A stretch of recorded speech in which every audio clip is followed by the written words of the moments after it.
53 লক্ষ নাম বাদ যাচ্ছে পশ্চিমবঙ্গ এসআইআর থেকে।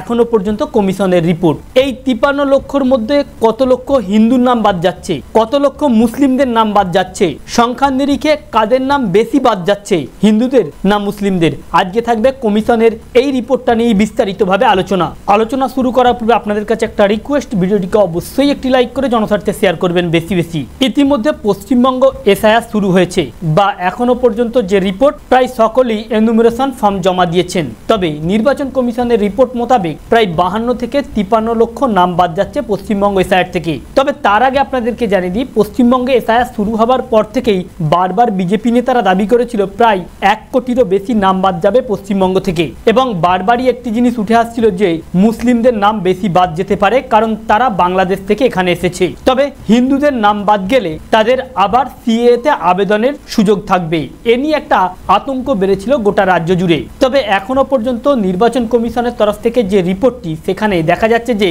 প্রায় বাদ যেতে পারে 52,80,431 জন। তবে এই যে এত লক্ষ নাম বাদ যাচ্ছে, এই বাদ যাওয়ার কারণ এটা নয় যে এরা বাংলাদেশ থেকে এখানে এসেছিল। এর মধ্যে প্রায় 23,34,000 রয়েছে মৃত ভোটার, অর্থাৎ যারা মারা গিয়েছে।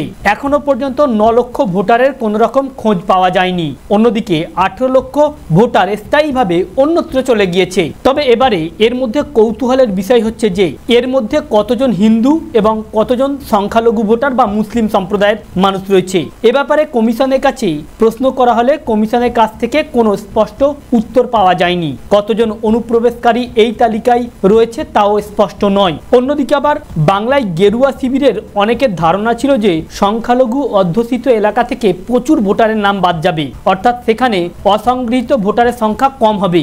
এখনো পর্যন্ত কিন্তু সেরকম কোনো উল্লেখযোগ্য প্রবণতা দেখা যায়নি কমিশনের তরফ থেকে, এমনটাই খবর। তবে এটা ঠিক, সংখ্যালঘু এলাকায় ইতিমধ্যে প্রচুর ভোটারের খোঁজ পাওয়া যায়নি, তবে সেই সংখ্যা যে অনেক বিজেপির মতে সেটা নয়। অপরদিকে আবার হিন্দু অধ্যুষিত এলাকাতেও এমন প্রচুর ভোটার রয়েছে যাদের কোনো রকম খোঁজ পাওয়া যায়নি। তবে সংখ্যালঘুর তুলনায় বিপরীতে দেখা যাচ্ছে যে বাংলাদেশ সীমান্তবর্তী জেলাগুলিতে বহু অনগ্রসর হিন্দু ভোটারের একটা বড় অংশ রয়েছে, আর তাদের নাম বাদ পড়ার আশঙ্কাই বেশি। তার মধ্যে আবার মতুয়াদের একটা বড় অংশ রয়েছে, অর্থাৎ বিভিন্ন সূত্র এবং রিপোর্ট মোতাবেক এখনো পর্যন্ত মুসলিম তুলনায় হিন্দু ভোটারের সংখ্যা বেশি হতে পারে। তবে কমিশন সূত্রে যেটি জানা যাচ্ছে, 3 জেলায় অসংগৃহীত আনকালেক্টেবল ফর্মের সংখ্যা সব থেকে বেশি। তার মধ্যে হলো উত্তর 24 পরগনা, এই জেলায় প্রায় 7.5 লক্ষ ভোটারের খোঁজ নেই। অপরদিকে রয়েছে দক্ষিণ 24 পরগনা, যেখানে প্রায় 6 লক্ষ ভোটারের খোঁজ নেই। 3 নম্বরে রয়েছে হাওড়া, এই জেলায় 4 লক্ষ ভোটারের খোঁজ এখনো পর্যন্ত পাওয়া যায়নি।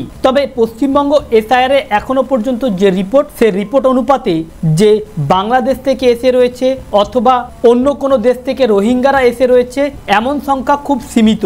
বেশিরভাগ বাদ যাচ্ছে বিবাহিত মহিলা যারা এক জায়গা থেকে অন্য জায়গায় চলে গিয়েছে, বাবার বাড়ি থেকে নাম বাদ গিয়েছে, এবং মৃত ভোটারের সংখ্যা বেশি। এখানে আতঙ্কিত হবার কোনো দরকারই নেই। তো ফ্রেন্ডস, এই ছিল আজকের আপডেট। আমাদের উদ্দেশ্য ছিল এই আপডেটটি আপনাদের সামনে উপস্থাপন করা, যাতে আপনাদের জানতে সুবিধা হয়ে থাকে। ভালো লেগে থাকলে ভিডিওটিকে অবশ্যই একটি লাইক করে শেয়ার করবেন। Thank you friends, thank you for watching.